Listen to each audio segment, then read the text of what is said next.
اسرائیلی مظالم اور جارحیت کا بھرپور جواب دیا جائے گا۔ حماس کا اسرائیلی وزیر اعظم کی دھمکیوں کا جواب۔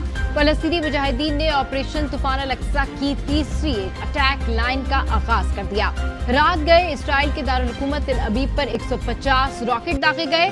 آپریشن طوفان الاقصی میں اب تک 300 اسرائیلی ہلاک اور 1000 سے زائد زخمی ہو چکے ہیں۔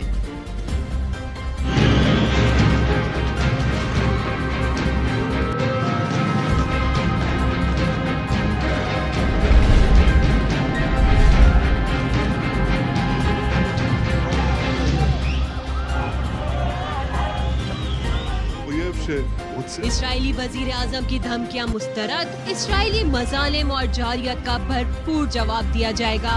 اللہ اکبر! اللہ اکبر! حماس نے پیچھے ہٹنے سے انکار کر دیا۔ آپریشن طوفان الاقصی دوسرے روز بھی پوری شدت کے ساتھ جاری۔ اسرائیلی دارالحکومت تل ابیب میں حماس کے راکٹوں نے تباہی مچا دی۔ تل ابیب پر 150 راکٹ داغے گئے، جس سے کئی عمارتوں اور گاڑیوں کو نقصان پہنچا۔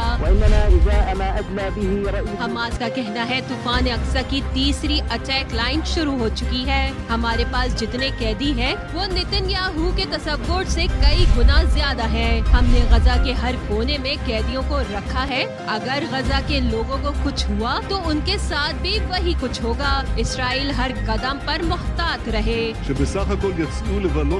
اسرائیلی وزیر اعظم نے دھمکی دی تھی کہ حماس سے بدلہ لیں گے، فلسطینی غزہ کو خالی کر دیں۔ اسرائیلی یرغمالیوں کو کچھ ہوا تو ذمہ دار حماس ہوگی۔ اسرائیلی فوج نے اپنے 42 سالہ کمانڈر نہال کی ہلاکت کی بھی تصدیق کر دی۔ امریکہ نے خبردار کیا ہے کہ کوئی بھی اسرائیلی مخالف فریق اس جنگ کا حصہ بننے سے باز رہے۔ اسرائیل کی حمایت اور دفاعی ضروریات پوری کی جائیں گی۔ امریکی صدر جو بائیڈن کا کہنا ہے امریکہ اسرائیل کو تعاون کے لیے تمام مناسب ذرائع دینے کو تیار ہے۔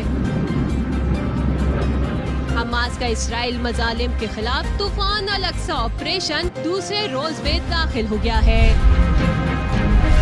جس میں فلسطینیوں نے غزہ پٹی کے قریب علاقوں کا کنٹرول حاصل کر لیا ہے۔